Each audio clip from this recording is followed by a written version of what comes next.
Chers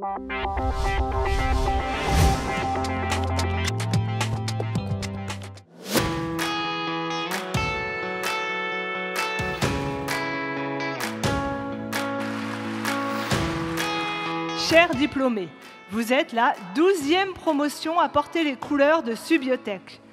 Mais vous avez la particularité, je dirais même l'honneur, d'être la première promotion ingénieur.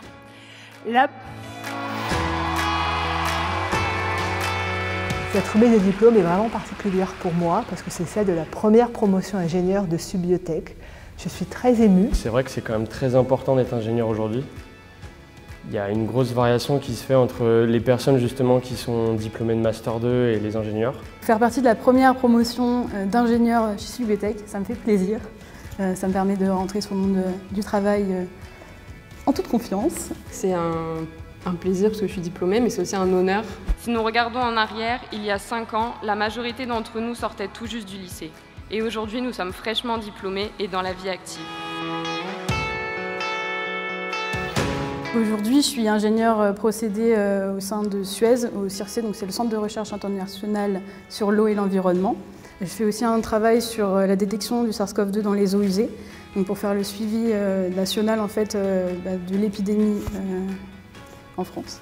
Cette cérémonie illustre la concrétisation d'une véritable aventure pédagogique dans un contexte à multifacettes et même parfois beaucoup plus mouvementé que prévu.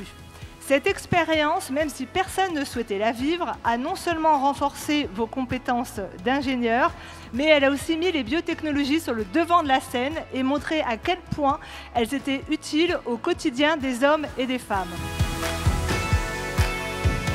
Ce qui m'a toujours beaucoup plu chez les étudiants de Subiotech, c'est d'une part leurs compétences en anglais, puisqu'il faut savoir qu'une grande partie de l'enseignement est fait en anglais. Ensuite, un niveau scientifique et technique qui était très satisfaisant.